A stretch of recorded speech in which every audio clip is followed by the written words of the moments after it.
Du coup, les amis, aujourd'hui, on se retrouve pour l'épisode 29 ou 30, je sais plus, de l'entonnoir du Bitcoin. Aujourd'hui, du coup, on a trois sujets d'actualité. Un premier qui va parler finalement d'un débat de savoir est-ce qu'il faut réduire la taille des blocs, est-ce que Segwit était une erreur.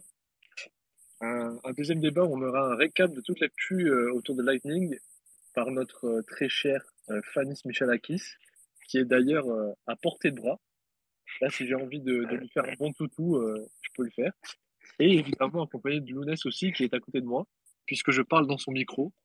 Voilà, on vient de vous brain. Mais voilà. Et donc, pour le troisième sujet, qui sera très sympa, qui sera une continuité de la semaine dernière, avec un débat encore sur BIP 119 CTV, puisque enfin, suite à ce qui s'est passé la semaine dernière, il y a pas mal de gens qui en ont parlé, et c'est la situation globalement sur Twitter qui a changé, donc on va en discuter tous ensemble. Bon, du coup, vous l'avez compris, on est tous à côté, donc si parfois ça bug un petit peu, n'hésitez pas à nous le dire. Et Roxy, j'espère que tu vas bien du fin fond de ta cave au Chili. En principe, la connexion devrait être bonne, on va espérer. Bonjour tout le monde, ça fait longtemps. Voilà, donc rappelez-vous, hein, n'hésitez pas à like et à vous abonner à la chaîne de Découvre Bitcoin sur YouTube. Évidemment, le replay sera disponible. Et je vous propose éventuellement qu'on commence par le premier sujet.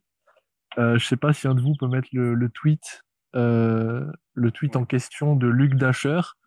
Comme vous le savez, mon grand ami Luc Dasher.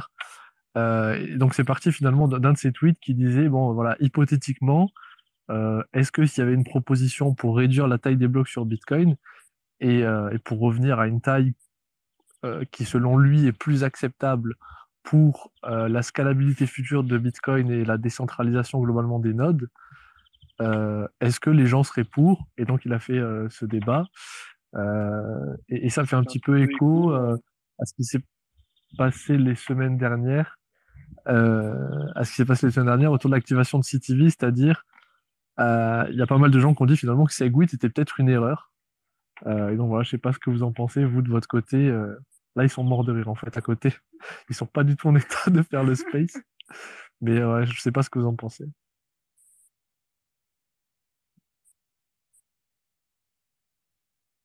Moi, je pense, Non, non, vas-y, intervenir. vas-y, t'es lancé. Non, c'est pas la première fois qu'on a la question qui flotte un peu, hein, et d'ailleurs, c'est pas la première fois que c'est Luc qui la pose, parce que pour recontextualiser peut-être rapidement, Luc Dash Junior est élu en faveur de blocs plus petits, et on en avait déjà parlé. D'ailleurs, je crois on avait évoqué le fait que certains modèles ont tendance à plutôt montrer qu'une taille optimale de blocs sur Bitcoin pour maximiser une soutenabilité des frais dans le futur. Elle est vers les 0,6 mégaoctets, il me semble. Euh, voilà. Clairement, moi, je suis plutôt contre, hein, enfin, très clairement contre cette idée en l'état. Je pense que, là, on a cette narrative qui est là depuis peut-être quelques mois, enfin qui est vraiment prégnante depuis quelques mois sur le fait qu'il faut réduire les blocs de Bitcoin pour continuer à avoir des frais soutenables dans le futur. Faut se rappeler qu'il y a 4 ans, c'était la narrative inverse qui était que Bitcoin serait jamais utilisé parce que les frais étaient trop élevés, parce que les blocs étaient trop petits. Moi, je pense que là, c'est précipité, clairement. Attendons un petit peu. Voyons un peu ce qui se passe dans les années à venir, et puis il sera toujours temps, si vraiment on se rend compte que il n'y a pas assez de frais générés, de réduire les blocs. Mais pour moi, ce serait vraiment un aveu d'échec que de faire ça.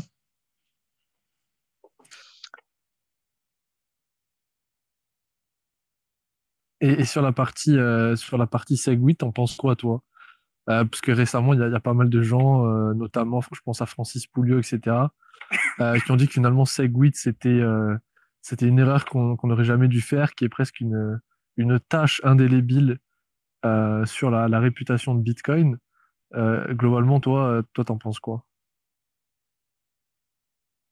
Je pense qu'il faut distinguer plusieurs choses. Effectivement, parce que dans Segwit, il y avait pas mal de choses différentes, et il y avait des trucs qui étaient essentiels, ne serait-ce que pour avoir Lightning Network, par exemple, qui est donc par exemple certaines choses qui permettent d'améliorer la malléabilité, enfin supprimé le problème, pardon, de la malléabilité des transactions et c'était un prérequis indispensable pour faire Lightning et pour faire d'autres choses. Et par contre, c'est vrai que du coup, Lightning, Segwit, ce qu'on dit moins, c'est que dans les faits, c'est une augmentation de la taille des blocs. Et ça, c'est vrai que pour le coup, je trouve que c'est dommage. Ça a été ma compréhension, c'est que c'était un peu un compromis à l'époque pour essayer d'aller dans une direction commune entre les personnes qui voulaient une scalabilité par l'augmentation de la taille des blocs et les personnes qui voulaient une scalabilité via Layer 2 et donc qui est intéressé dans Segwit. Et clairement, effectivement, moi, je suis plutôt d'accord que, bon, enfin, comment dire, c'est à la fois un peu ça entache un peu ce côté pur parce que finalement il y a un moment donné où on a accepté de faire un compromis pour essayer d'unir la communauté derrière une seule version du protocole. Mais de notre côté, je pense que c'est aussi un témoignage intéressant de comment le consensus arrive et voilà, le fait de faire des compromis finalement c'est vraiment le résultat direct de ça, du fait qu'on essaye d'obtenir un consensus entre des gens qui ont des intérêts complètement divergents sur un réseau commun. Et donc je pense que c'est peut-être, je comprends le point de vue en fait, en tout cas complètement de Pouliot par exemple sur la question, mais je pense que c'est des choses dont il est normal qu'elles soient arrivées. Surtout voilà, enfin, il y a 5 ans maintenant, c'était encore une phase assez jeune de Bitcoin en fait. Mais est-ce que du coup, si c'était vraiment pour apaiser un petit peu les différentes factions pendant la Block Size Wars, est-ce que ça mérite pas aujourd'hui, vu qu'on sait on a gagné cette guerre, est-ce que ça mériterait pas de revenir sur cette décision? Et il faut pas oublier qu'aujourd'hui, il y a potentiellement des avantages à réduire la taille des blocs, notamment la décentralisation sur la taille des nodes, rendre l'accès aux nodes beaucoup plus simple et peut-être booster un petit peu la demande pour les blocs au niveau des fees, puisqu'actuellement c'est au plus bas de toute l'histoire de Bitcoin. Et même si effectivement il y a un argument pour dire que voilà, on n'est pas du tout pressé à ce niveau-là, est-ce que c'est pas le genre de décision qu'il faudrait reverse directement et revenir un petit peu à la vision originelle de Satoshi, qui étaient des blocs fixes de 1 mégabit et pas autre chose, quoi.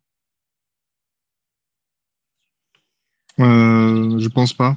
Enfin, en fait pour moi c'est fait et vraiment essayer de revenir en arrière sur ça, alors qu'il y a encore plein de bitcoiners qui ont un syndrome post-traumatique. Ce serait, enfin ouais, moi je trouve que voilà, là on voit ce que ça donne BIP 119, ce serait un peu l'équivalent, je pense. Ouais, je suis plutôt d'accord parce que, enfin, j'ai l'impression que là, ça y est, maintenant qu'on a passé taproute, on change le code tous les 6 mois, quoi. Donc, commencer même à dire on va repartir à l'inverse de la block size war et réduire, enfin, la communauté, ils vont en avoir marre et finalement, ils feront plus jamais rien passer. Tu vois, je me dis, il faut mieux peut-être laisser beaucoup de temps pour réussir à avoir un soft fork où tout le monde est d'accord plutôt qu'essayer que tout le monde pousse un petit peu son update, n'en déplaise à certains. Mais t'es le premier à le dire, Guillaume, que t'aimes pas quand maintenant ça y est, on change Bitcoin tous les 6 mois. Ah non, mais moi j'envoie juste des curveballs à Fanny, en soi, je suis totalement d'accord avec lui, c'est beaucoup trop tôt pour avoir cette discussion. Et j'aime pas du tout la manière dont Luc Dasher fait ça en mettant des petits tweets comme ça pour ensuite faire semblant qu'il a un support de la communauté pour faire passer une énième proposition. J'aime pas du tout ça. Mais par contre, voilà, je ne suis pas fermé dans 10 ou 20 ans à l'idée de réduire la taille des blocs. Mais voilà, effectivement, maintenant, c'est une discussion absolument inutile. Et je pense que Fanny ça a très bien répondu à la question. Après, du coup, si on prend l'exemple de BIP 119, envoyer des petits tweets comme ça ou pousser, forcer la communauté à discuter, ça peut être utile. Ça débloque des situations, ça crée du drama peut-être, mais c'est un peu du drama indispensable. Enfin, tu vois ce que je veux dire? Ouais, mais forcément. Et puis ça fait partie aussi de, de l'ADN de Bitcoin, entre guillemets, d'avoir ce genre de discussion. Et je pense que c'est pas la dernière fois qu'on entend parler d'une possible réduction des blocs ou du fait que Segwit était une erreur. Donc c'est toujours bien que les gens soient au courant un petit peu des différentes rhétoriques de chaque camp à ce niveau-là, parce que ce sera possiblement la prochaine guerre, la prochaine guerre autour de Bitcoin.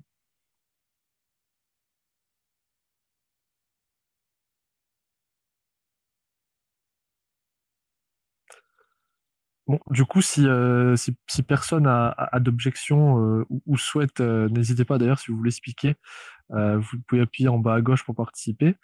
Et si personne a de questions ou de commentaires, je vous propose qu'on passe au deuxième sujet directement.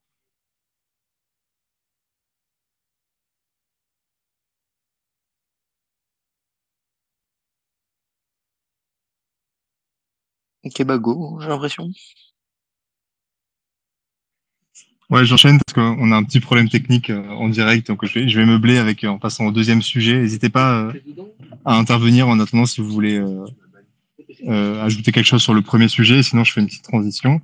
Le deuxième sujet concerne du coup quelques news en fait, parce que il y avait aucune news qui était suffisamment importante pour justifier un sujet entier, mais elles étaient quand même assez intéressantes sur Lightning.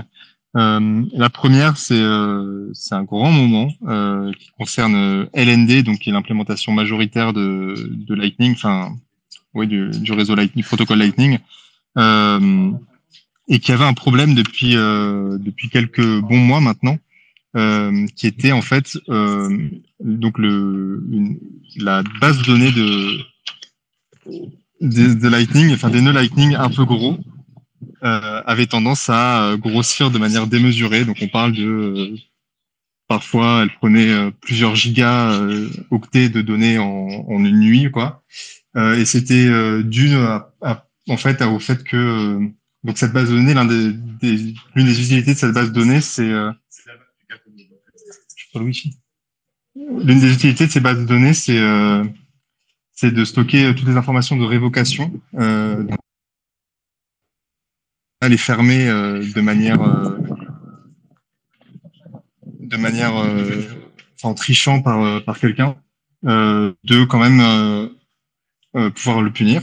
Et LND stockait en fait beaucoup trop d'informations que strictement nécessaire pour réussir justement à régler les problèmes comme celui-ci.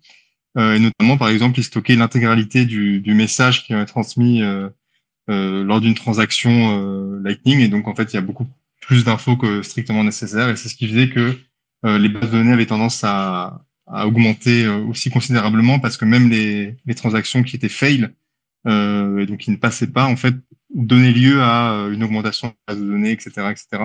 Et donc là, ça a été fixe dans une mise à jour. Et donc, c'est très important pour tous les nœuds qui ont un petit peu de trafic quand même parce que ça commence à devenir difficilement gérable. Et c'est aussi une bonne nouvelle pour les personnes qui font tourner un nœud sur un Raspberry Pi, parce que la plupart des Raspberry Pi avaient des problèmes justement quand la base de données devenait trop grande. Donc voilà, petite bonne nouvelle pour un peu tout le monde de côté LND. Et ensuite, on avait une autre news assez intéressante qui concerne plutôt pour le coup les gros nœuds, qui était BottlePay, qui a développé un nouvel outil qui s'appelle Multiplexer. Et j'ai pas eu le temps de beaucoup creuser, donc je sais pas si Lounès a eu plus de temps pour ça. Mais en gros, l'idée, c'est de permettre de répartir la charge sur plusieurs nœuds virtuels plutôt que un seul gros nœud. Voilà, donc ça va dans la bonne direction aussi. Voilà, finalement ces deux news sont assez cool pour les personnes qui font tourner des gros nœuds, donc les grosses entreprises. Ça montre une certaine maturation des outils et des logiciels sur Lightning pour voilà pour les business notamment. Donc je sais pas si il y a des réactions que ça suscite. Et je sais pas s'il y a d'autres news Lightning que vous voulez dont vous voulez parler éventuellement, ça serait le moment parfait. Ouais, du coup, ce multiplexeur, il demande quand même d'avoir plusieurs nœuds bien connectés, enfin chacun bien connecté derrière quoi. C'est vraiment juste un nœud qui sert de proxy. Et en gros, c'est ce nœud-là qui va générer les invoices et qui va recevoir les paiements pour ensuite communiquer avec les nœuds en back-end pour récupérer le secret puis qui permet de finaliser le paiement. Donc du coup, s'il y a un des nœuds qui est mort, qui tourne plus, qui a un problème, et ben le multiplex va aller demander le secret. Il va aller demander le secret à un autre nœud, quoi. En gros. Je sais pas si. Donc c'est comme un nœud backup? Non, c'est pas un nœud backup. En fait, c'est un nœud qui s'occupe. comment dire, il fait l'intermédiaire entre, attendez, faut que je réfléchisse 30 secondes. Bon, du coup, pendant que Lounès réfléchit, on peut peut-être, Fanny, se parler de Magma et de Pool, parce qu'il y a deux petites news à ce niveau-là, donc c'est rien de foufou. Mais pour les gens qui sont curieux sur Lightning, on peut discuter de ça et puis Lounès reviendra après. C'est bon, t'as l'idée? Ouais, ça y est, Ok, vas-y, je vas-y. me souviens. En fait, en fait, Il a pas du tout l'idée, en fait. non, Des j'avais l'idée, grosses idées, des j'avais l'idée, grosses idées. C'est l'air je l'avais, je l'avais, je l'avais. Vas-y, allez-y, pour Ok, donc parler de Pool Magma vite et fait. Pool, pour ceux qui sont familiers, sur Pool, en fait, c'est un protocole pour prêter de la liquidité sur Lightning via l'achat et la vente, finalement le lending de channel directement sur Lightning. Et, et on m'entend là? Ouais, on t'entend nickel. Ok, on m'entend nickel. C'est Fanny qui m'a fait un gros signe, comme quoi on m'entend pas là. Moi, je t'entends plus. Ok. Et donc, il y a. Comment ils s'appellent ceux qui ont fait Magma? Amboss Space. Ambo Space, pour ceux qui connaissent, qui sont très actifs sur Lightning et qui ont globalement une UX super intéressante. Et un des devs, c'est un des devs de ThunderHub. C'est comme RTL, c'est une application qui permet de gérer tes canaux, etc. avec une belle interface graphique. Voilà. Et donc ces mecs-là ont sorti une application similaire à Pool qui permet de faire globalement la même chose, mais avec une UX un petit peu plus simplifiée. Et globalement, c'est aussi plus accessible, puisque Pool, il y avait un petit peu ce côté où c'était seulement les nodes qui étaient vraiment référencés au top de la boss score. Donc il fallait vraiment avoir une node assez ancienne, très réputée, avec beaucoup de liquidité, etc. Et Magma vient un peu s'insérer dans cette niche qui est actuellement le fait de pouvoir prêter et globalement acheter des canaux de liquidité sur Lightning. Donc pourquoi c'est intéressant pour les bitcoiners et surtout pour les gens qui font tourner leur propre node Lightning, c'est parce que ça vous permet de récupérer finalement un rendement sur vos bitcoins de manière totalement décentralisée euh, et tout en faisant tourner une node Lightning. Donc actuellement, les taux d'intérêt sont assez variables. Il y a des pics qui peuvent aller jusqu'à 25% par an globalement, et sinon la moyenne tourne entre 7 et 10%, ce qui est quand même remarquable pour du Bitcoin. Et surtout, on n'est pas du tout sur des applications décentralisées où vous pouvez vous faire rug pull en un instant. Là, c'est vous qui êtes en contrôle de vos fonds directement sur Lightning. Et donc, c'est super intéressant. Et globalement, ça montre que l'écosystème de Lightning est en train déjà, d'une part, de se financiariser. Et d'une autre part, il commence à y avoir de la concurrence. Aujourd'hui, je sais que John aime beaucoup Ads, qui a été développé par Blockstream, qui était directement un concurrent de Pool. Et maintenant, on a du coup Magma, qui vient un peu à se placer comme le favori des plebs. Donc, c'est globalement super intéressant. Ouais, non, c'est clair que c'est intéressant. Après, moi, ma seule réserve par rapport à ça, c'est que ça fait une marketplace un peu propriétaire de plus. Quand je pense que, ben voilà, comme c'est un marché de liquidité, on aurait tout intérêt à avoir émergé plutôt un véritable protocole qui soit commun, qui soit plus ou moins. Alors, je sais pas s'il faudrait en faire quelque chose une bolt, quoi, enfin quelque chose de vraiment intégré dans le protocole Lightning ou en faire juste un protocole au-dessus. Mais voilà, on gagnerait à avoir quelque chose de beaucoup plus standardisé et plutôt que d'avoir ces marketplaces isolées les unes des autres. Et d'ailleurs, enfin, il me semble que pour les coups, les liquidity ads, c'est quand même ce qu'on a le plus proche d'un tel protocole. Voilà, donc, mais le problème, c'est qu'aujourd'hui, il y a que si Lightning qui les implémente. Je crois que avoir vu passer un tweet de Real Tebast qui dit que donc Bastien Teinturier de A5, qui je crois qu'il est en train de travailler sur l'implémentation des ads pour Eclair, et donc ça sera très intéressant là quand on aura enfin deux implémentations sur les trois qui auront un protocole commun pour justement prêter de la liquidité entre utilisateurs. Mais disons que la news Magma est cool, mais voilà, la vraie truc pour moi qui sera changement de paradigme, ce sera quand on aura une deuxième implémentation qui aura les liquidity ads et qui sait peut-être dans un horizon pas si lointain une troisième. voilà, si on peut toujours espérer. Cool, merci. Et du coup, moi, j'ai une question pour Lounès. Aujourd'hui, Embrel, c'est sur quelle implémentation? C'est un peu pour les viewers, moi je le sais. Et est-ce qu'on pourra changer? Parce que si clairement c'est Lightning, ça suit pas, ça prend une autre direction, c'est gros. Bon, ils ont changé la taille comme tu l'as expliqué au début, mais s'ils n'ont pas toutes ces options, est-ce que nous qui faisons tourner un petit nœud Lightning, donc pas forcément comme une grosse corpo, mais avec Embrel, on pourra utiliser ces fonctions sans devoir, on va dire, demander à Embrel l'autorisation? Ouais, du coup, pour l'instant, ce qui est installé par défaut quand tu lances ton Umbrel pour la première fois, c'est Core et LND. Et bientôt, même dans la prochaine mise à jour, Core et LND vont bouger directement dans l'App Store. Donc, ça sera plus installé par défaut. Faudra l'installer comme n'importe quelle autre application. Et à terme, dans plusieurs mois, on peut s'imaginer, ce sera possible de choisir ton implémentation dans l'App Store. Tu peux avoir une application LND, Core Lightning, le nouveau C Lightning, Éclair, Sensei, tout ce que tu veux. Donc voilà, tu pourras peut-être même choisir les versions, mais bon, on n'y est pas encore. Mais c'est Ok, top. dans les tuyaux, quoi. C'est dans les tuyaux. Et du coup, si vous avez quelque chose à rajouter sur Pool, Magma, parce que j'ai récupéré mon petit graphique, maintenant je peux expliquer, je pense, le multiplexeur.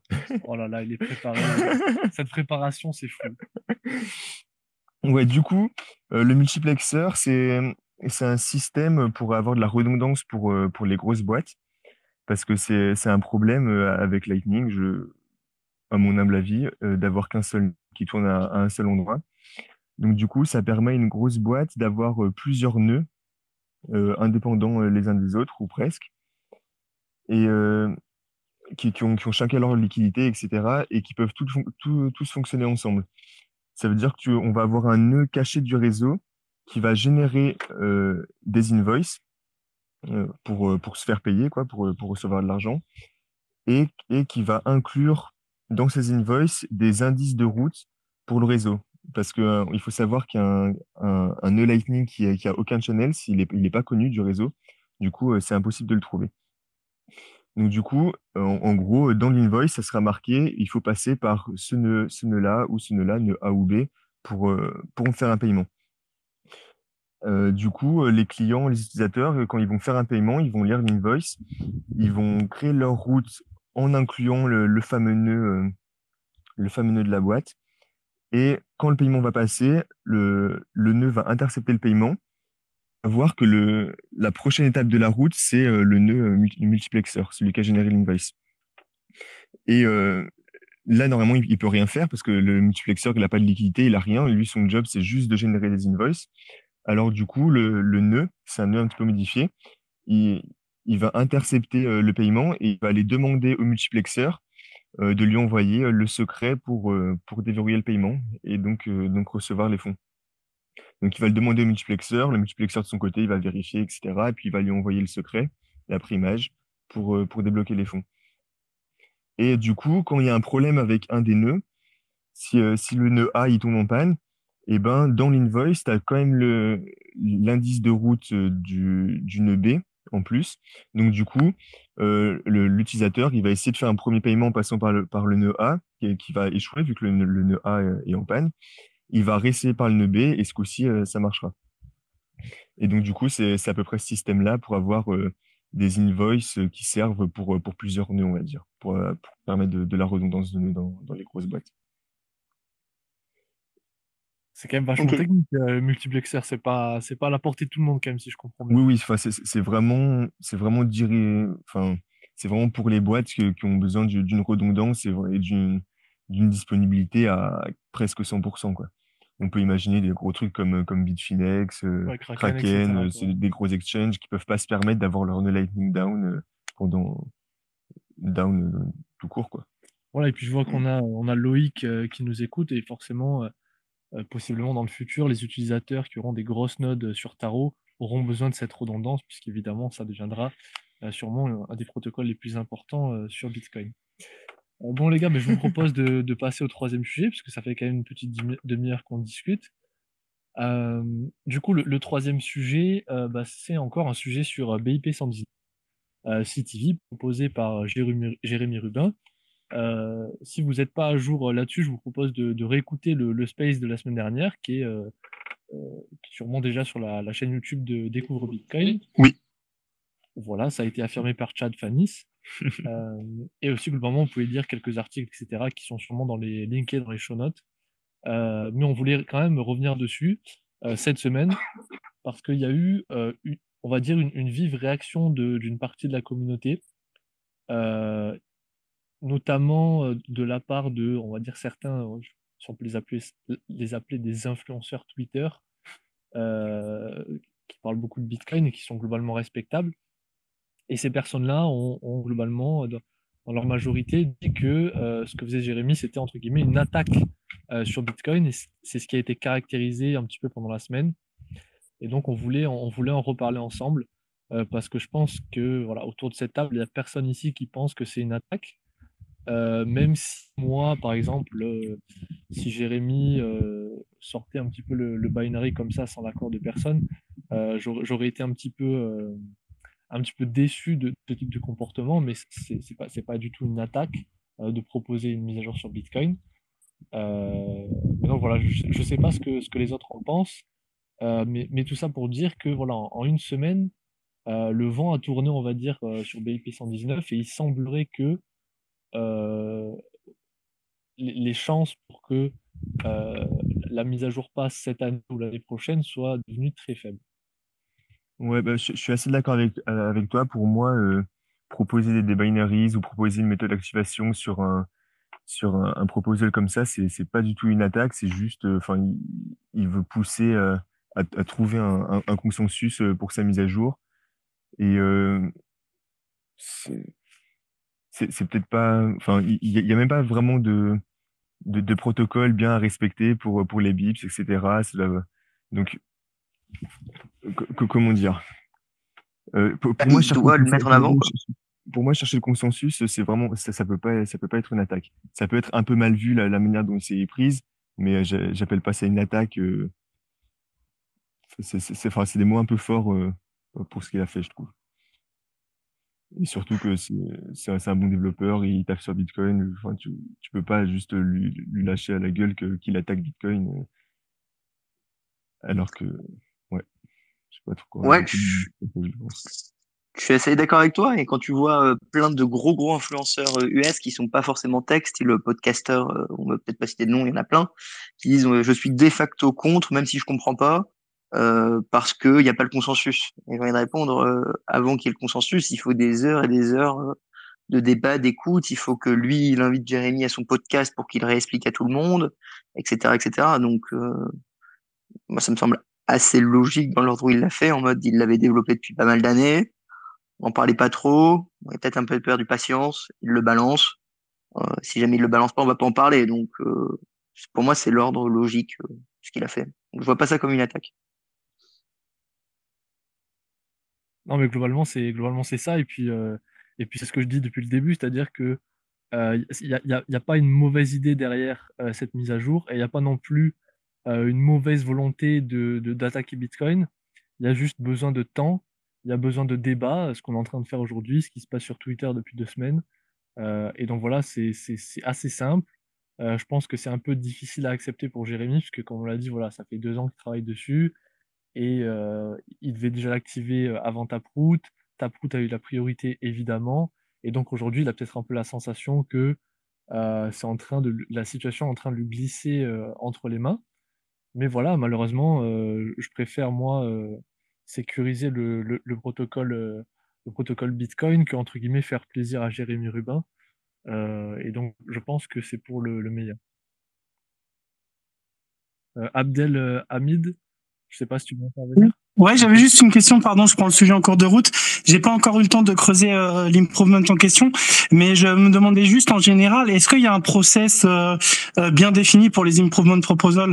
Est-ce que vraiment il y a un process clair à suivre, etc. Par exemple, comme sur Ethereum, enfin, je sais pas si vous connaissez le process sur Ethereum, mais s'il y a un process qui est clairement défini avec des statuts pour à chaque étape et des conditions pour passer d'un statut à l'autre. Bah non, contrairement à Ethereum, il n'y a pas de de processus défini, de marche à D'accord. suivre. Et c'est peut-être d'ailleurs un peu le problème avec Ethereum, c'est-à-dire que le fait même de définir un processus, ça établit par définition un vecteur d'attaque. Sur Bitcoin, c'est vraiment les nodes qui décident. Les utilisateurs, à tout moment, peuvent décider de Ouais, mais changer les conditions d'activation.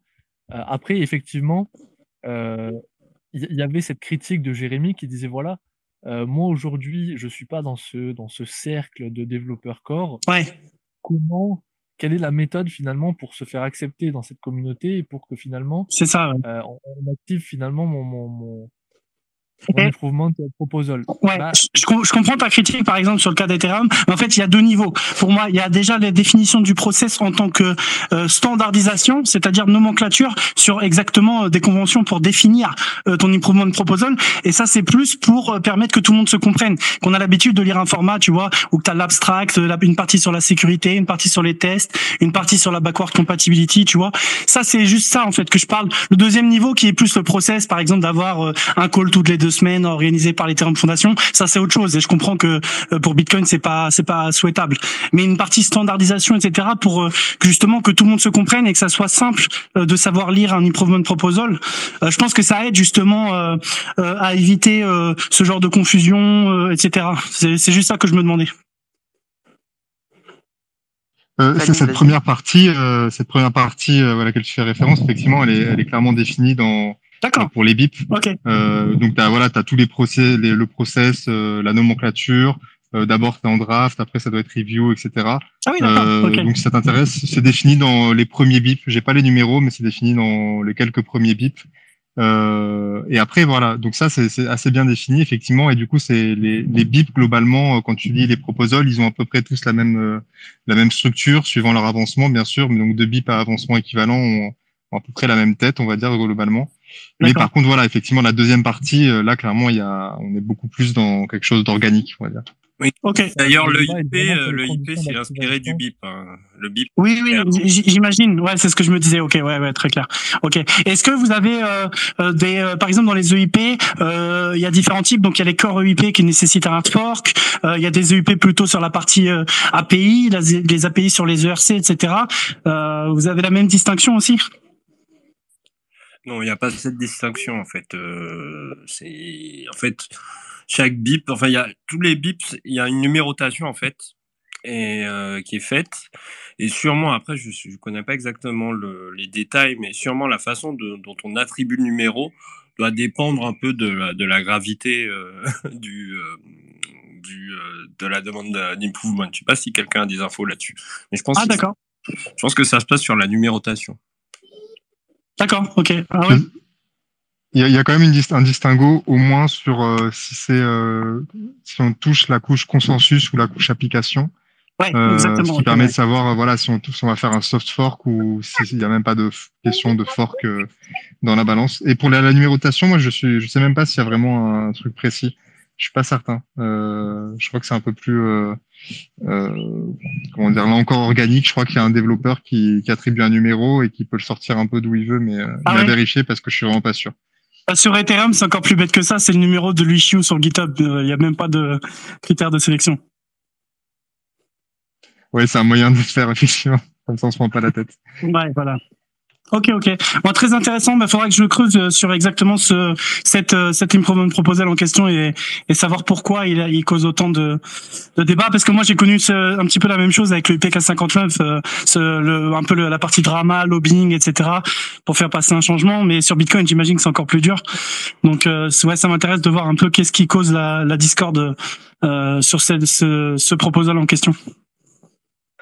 Tu sais, même sans le comprendre, c'est simplement qu'il y a un changement. C'est pour ça que les gens débattent. C'est juste le fait qu'il y a un changement, c'est déjà le débat.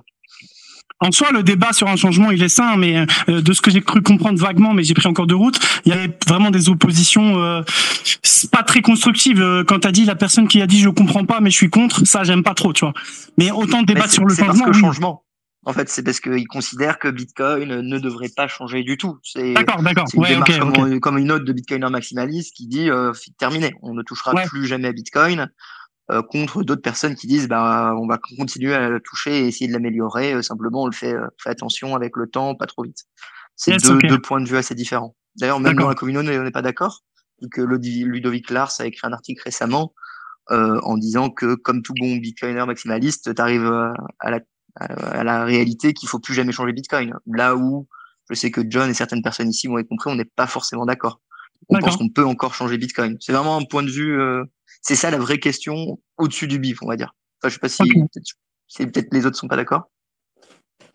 Il y a ça, effectivement, clairement, et puis il y a un côté fantasmé aussi sur. Parce qu'en gros, il y a le terme de covenant qui a été très vite associé à BIP 119 parce que ça permet effectivement de faire des covenants, et le terme de covenant a un historique et une connotation dans la communauté Bitcoin qui, suivant les personnes, peut être plus ou moins négatif.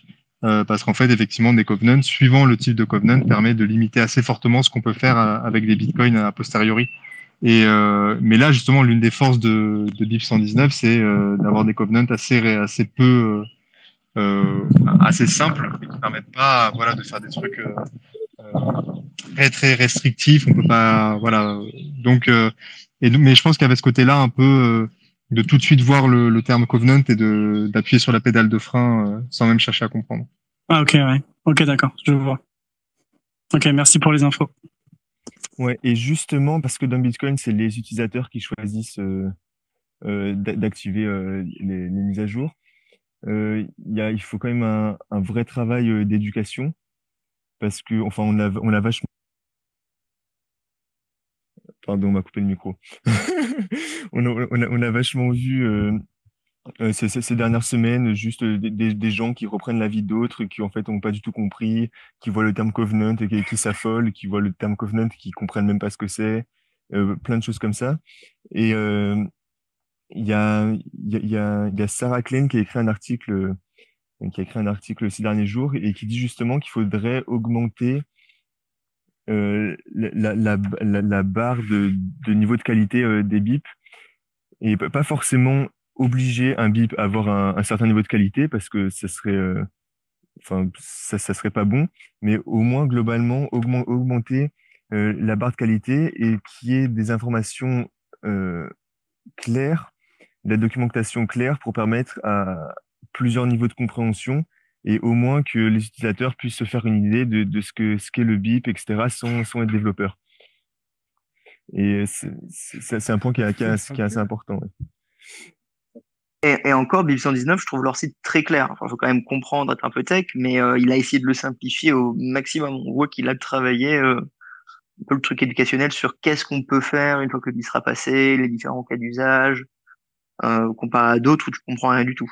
Mais je suis d'accord, enfin voilà, la grande différence avec Ethereum, Adelaide, c'est que c'est les nœuds qui décident et c'est nous les nœuds en fait. Donc dans ma communauté, je sais pas, il y a des centaines, voire peut-être un millier de personnes en France qui ont fait des nœuds avec Umbrel, avec mes formations. Moi, je suis sûr, il y a les trois quarts qui comprennent absolument pas techniquement ce qui va se passer.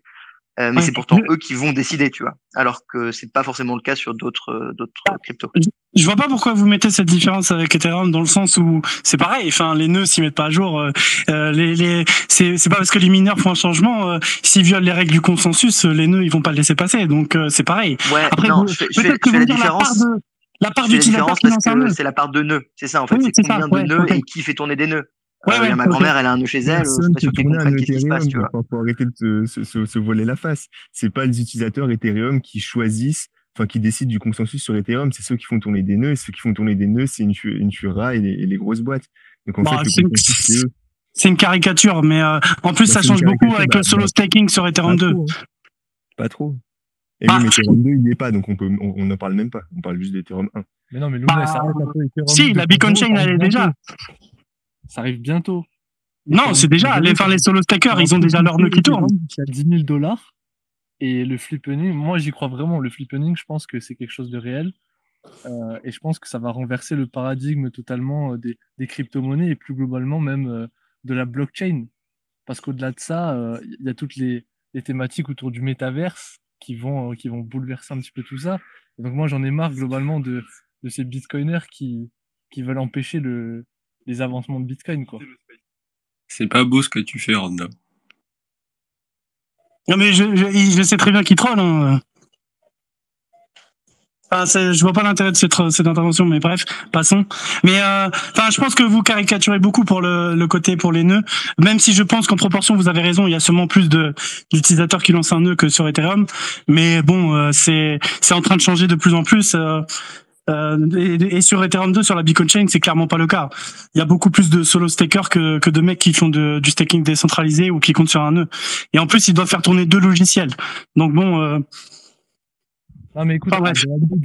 c'est plus pour vraiment la grosseur de dire que voilà, il y a des utilisateurs qui font tourner des nœuds Ethereum. C'est pour ça que je t'ai troll, parce que voilà, globalement, on sait tous qu'aujourd'hui, si Infura est down, Ethereum ne fonctionne pas. Et c'est pas vrai. C'est juste factuel. Et en plus, vous vous dirigez vers un système de proof of stake où si demain, Elon Musk a envie d'acheter un stake de 30% sur Ethereum et de s'amuser un petit peu, ça sera possible. Ok. Alors ça, on va en reparler, mais je garde le sujet pour... Avec toi sur Ethereum 2.0. Non, mais j'aurai l'occasion d'en reparler avec Fanny, d'ailleurs, à Surfing Bitcoin en détail, donc je vais pas en débattre maintenant, mais on en reparlera, il y a pas de souci. Mais c'est ouais. Enfin bref, je vais pas en parler maintenant. RDV Surfing Bitcoin, du coup. Moi, je suis exactement. Un petit débat gouvernance Bitcoin Ethereum, sachant que bon, Fanny a déjà les mains pleines un petit peu avec notre ami de l'AE, mais si tu veux te joindre à lui, il n'y a pas de souci. De quoi? Ouais, mais par contre, moi, j'aurais pas du tout les mêmes arguments que lui, et ça, je le dirais directement, parce que lui, il va utiliser les arguments bidons écolo. Moi, je suis pas du tout de cette catégorie-là. Donc, en fait, je serais dans son camp, malheureusement, mais je suis aux antipodes de ses arguments. Moi, j'ai des vrais arguments sur la résilience en cas d'attaque 51%, ce genre de choses. Même la résistance à la censure, pardon. Mais ouais, bref, les arguments écolos, c'est qui va sortir lui, ils sont complètement bidons. Eh bien, tant mieux. Bon. Bon, je pense que du coup, on va pouvoir clôturer ce space. C'était sympa d'avoir toujours un peu des avis divergents, puisque voilà, on peut pas tout le temps rester entre bitcoiners. Et au-delà du troll, voilà, hein, chacun a le droit à son avis. Nous, on pense que Bitcoin, c'est la meilleure crypto-monnaie et que le proof of work, c'est la meilleure. C'est bien. Si je peux me permettre, je pense que vous faites une erreur. Ah, malheureusement, je crois qu'il est passé dans une tunnel. Et c'est pas nous qui l'avons kick, hein. Promis, c'est pas nous qui l'avons kick, là, sur le Voilà, évidemment, c'est pas nous. Donc, je disais, oui, voilà, on va peut-être clôturer ce space. Et voilà, le proof of work, c'est peut-être le meilleur système pour éviter la ceinture, du coup. Donc voilà, n'hésitez pas à retrouver le replay sur la chaîne YouTube de Roxy. J'espère qu'on pourra revenir la semaine prochaine avec un effectif complet, puisqu'aujourd'hui John n'était pas là. Roxy n'avait pas forcément pu préparer comme il faut. Mais voilà, on va essayer de faire un space au complet la semaine prochaine, et je l'espère avec des sujets super intéressants comme d'habitude. Ouais. Et puis on va pas se mentir, on est un peu distrait par la mer Méditerranée en face avec le grand soleil. Voilà, ça joue un petit peu. Ne casse pas, j'ai Fanny en face de moi, la torse nu. Il m'éblouit carrément à travers les lunettes de soleil, quoi. Bon, voilà, écoutez, on va couper sur ça. Si peut-être t'as un dernier mot, Roxy ou Gilles, n'hésitez pas. Bah non, mais merci d'avoir géré l'entonnoir pendant en effet le temps que j'étais dans ma grotte à l'autre bout du monde. Je reviens semaine prochaine, je suis toujours dans ma grotte, mais dans 2 semaines, je suis de retour à fond dans notre beau pays géré par un nouveau président qui est toujours le même qu'avant et à fond. Donc voilà. Bisous. Allez. Bah écoutez, on part Bonne sur soirée ça à alors. tous. Salut à tous, bonne soirée. Bonne soirée. Au revoir. Bisous. Bisous.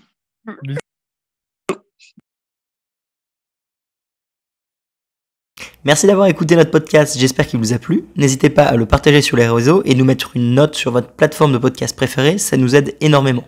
Ceci était une production Découvre Bitcoin, je vous retrouve très bientôt sur les réseaux. Merci à vous et n'oubliez pas de le partager grandement. Salut!